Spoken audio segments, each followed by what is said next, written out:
अस्सलाम वालेकुम नाज़रीन, आप देख रहे हैं अशरफ़ी हम यूट्यूब चैनल और मैं हूं शाहबाज़ अशरफ़ी। लोग कहते हैं कि घर में जब कोई बला आती है तो सबसे पहले जो घर के पालतू जानवर होते हैं, जैसे मुर्गा मुर्गी हो गए, बकरे हो गए, गाय हो गए, मतलब जो पालतू जानवर जो हम पालते हैं घर में, सबसे पहले उस पर उसका असर दिखाई देता है।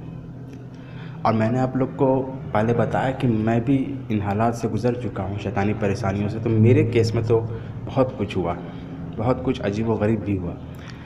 काला जादू करने वाले घर के जो पालतू जानवर होते हैं या घर के चीज़ें सामानें होती हैं जो किसी इंसान से जुड़ी होती हैं, उसके ज़रिए से भी काला जादू करते हैं। आज मैं आपको बताऊंगा कि मेरे घर के एक नहीं बल्कि 3-3 बकरों को शैतान ने निगल लिया, या यूँ कहिए कि जान मार दिया। और कैसे किया वो भी बताऊंगा। और जो हुआ उससे तो हमारा नुकसान हुआ ही, मगर उससे मुझे दुश्मन का भी पता चल गया कि दुश्मन हमारा कौन है। फ़िलहाल ये जो बकरा आप देख रहे हैं, इसे हमने कुर्बानी के लिए इसी साल के लिए लिया है और करीब साल भर से इसको पाल भी रहे हैं। और ऐसा होना भी चाहिए कि जो कुर्बानी का जानवर आप ले रहे हो उसे कुछ दिन आप पालिए। उसको पालते हैं, उससे लगाव होता है तो और भी अच्छा है। और अल्लाह के करम से हमारे घर में काफ़ी जगह है, अच्छा खासा घर है। इनफैक्ट मेरे घर के पीछे और भी जगह है जो भी बनी नहीं है। कभी एक ज़माने में हमने गाय पाली हुई थी तो गाय रहती थी इसमें, अभी कुछ नहीं है। और एक अमरूद का पेड़ आपको दिखाई दे रहा होगा। इंशाल्लाह कभी मौका मिला तो आप लोग को अमरूद ज़रूर खिलाऊंगा। अब चलिए मैं आपको बताता हूँ कि कैसे हुआ, कैसे मेरे 3 बकरे जो है मेरे दुश्मन ने जादू करके मार दिए।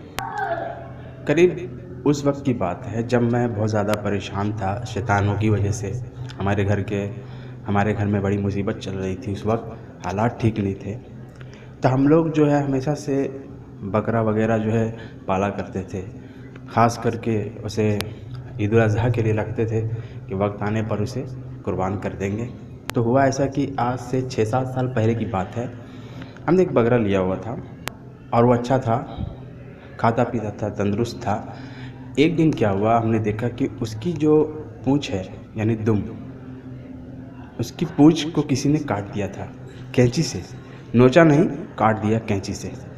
जब हमने देखा तो हमें लगा किसी की ये शरारत होगी और इसे नज़रअंदाज कर दिया। मगर हुआ क्या कि मुश्किल से हफ्ता या 8 दिन गुजरा होगा, वो बकरा बेचारा बीमार हुआ।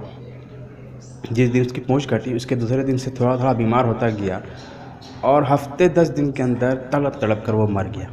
हमने बकरों को डॉक्टर से भी दिखवाया लेकिन कोई फ़ायदा नहीं, कोई सुधार ही नहीं। दिन ब दिन जैसे जैसे दिन गुजरता गया ये तड़पता गया और मर गया। और जानवर जो है ज़्यादा बर्दाश्त नहीं कर पाते।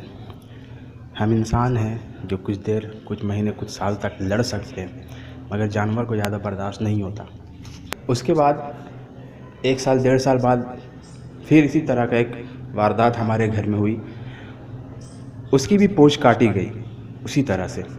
और जब उसकी पूँछ काटी गई और जब मुझे पता चला कि आज इसकी पूँछ किसी ने काट दी है, दुम किसी ने काट दिया आज, तो मुझे पता नहीं क्यों डाउट होने लगा कि शायद इसकी भी जान को खतरा है। मुझे ऐसा लगा। और उसी दिन हमारे घर में कुछ लोग आए थे तो मुझे डाउट हुआ कि शायद इनमें ही से कोई हमारा दुश्मन है। और एक्चुअली वही हुआ। वो भी बेचारा मुश्किल से मुश्किल, मतलब हफ्ता 10 दिन के अंदर वो भी बेचारा तड़प कर मर गया। लेकिन जब तीसरी बार वारदात हुई तो मुझसे बर्दाश्त नहीं हुआ।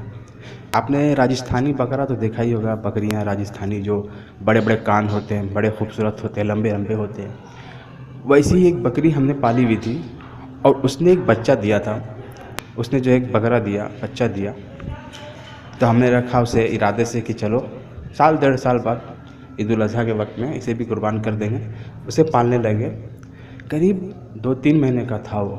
उसे लगता था कि हम उसके परिवार के हैं। जब हम खाना खाते तो दस्तरखान पर बैठ के खाना खा रहे होते, वो आता हमारी गोद में बैठ जाता, या हम पलंग पर सो रहे हों बिस्तर पर तो वहाँ आके वो बैठ जाता।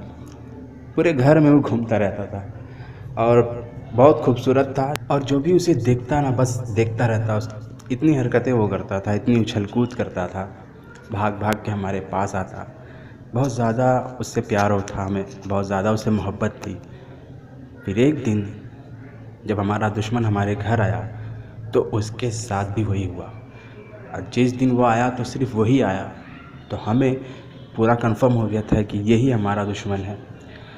जब उसने उसकी पूँछ काटा और ले गया अपने साथ, तो उसके साथ भी वही हुआ। और बहुत ज़्यादा तड़प कर बेचारा मरा, क्योंकि वो छोटा सा था, ये ज़्यादा बड़ा तो हुआ नहीं था, 3 या 4 महीने का था। एकदम तड़प तड़प के ऐसे मरा, बर्दाश्त नहीं हुआ जब। और मुझे बर्दाश्त नहीं हुआ तो फिर मैंने सोच लिया कि अब मुझे कुछ ना कुछ करना ही होगा। वो जो पूँछ काटता था, पूँछ काट कर अपने ओखा सोखा को देता, और वो उसके ज़रिए से ना सिर्फ बकरे पे जादू करता था, बल्कि हम पर भी, हमारे घर वालों पर भी करता था। घर की चीज़ है या घर का पाला हुआ कोई चीज़ है, कोई जानवर है, तो उसके ज़रिए से भी लोग जादू करवाते हैं। और दुश्मनों को क्या है, ऐसे लोग जो शैतान का सहारा लेते हैं, उनके अंदर कोई रहम नहीं होता। वो तो बस आपको बर्बाद करना चाहते हैं किसी भी तरह। अगर उनके अंदर रहम नाम का चीज़ होता तो वह शैतान का सहारा कभी नहीं लेते, आपसे सामने से लड़ते, ना कि आपकी पीठ पीछे से। फिर उसके बाद जब तीसरी बार ऐसा हुआ तो मुझे बर्दाश्त नहीं हुआ, और मैंने एक कदम ऐसा उठाया, ऐसा काम किया, जिसके बाद से मेरा दुश्मन मेरे घर की तरफ पलट कर नहीं आता है। वो डर कर रहता है, उसे लगता है कि मैंने कुछ किया तो उसके साथ भी बुरा हो जाएगा, तो इस डर से वो नहीं आता घर पे। और मैंने क्या किया वो इंशाल्लाह मैं आपको बताऊंगा। अगर आप लोग सुनना चाहेंगे मेरी कहानी, या मैंने किस तरह अपने दुश्मन को रोका, उसके अंदर डर पैदा किया, तो मैं आपको ज़रूर बताऊंगा। अगर आप सुनना चाहेंगे तो, जानना चाहेंगे, और बहुत काम का बात बताऊंगा, जिससे आप अपने दुश्मन को मतलब रोक देंगे। वो आपके साथ कभी कुछ नहीं कर पाएगा, क्योंकि जो दुश्मन होता है ना, बार बार जादू करते रहता है, बार बार। आप ठीक होके आते हैं फिर करता है। अब दरगाह पे इलाज करा रहे हैं, कुछ तकलीफ़ आराम मिली, फिर आए फिर कर दिया। तो जो मैं बताऊंगा ना, उसके बाद वो डरेगा और आपके ऊपर फिर जादू नहीं करवाएगा। तो ये बहुत ज़रूरी होता है कि हमारा जो केस है या शैतानी परेशानी है, उसको ख़त्म करने के लिए बहुत ज़रूरी होता है कि जो दुश्मन है वो अपना जो करतूत कर रहा है उस पर वो रोक लगा दे, डर जाए वो करने से। तो जैसी आपकी मर्ज़ी, आप कमेंट करके बताइए, तो मैं बहुत जल्द बताऊँगा आपको। मैं शहबाज अशरफ़ी, आप देख रहे हैं अशरफ़ी यूट्यूब चैनल। इंशाल्लाह मिलेंगे फिर एक नए वीडियो में। खुदा हाफिज़।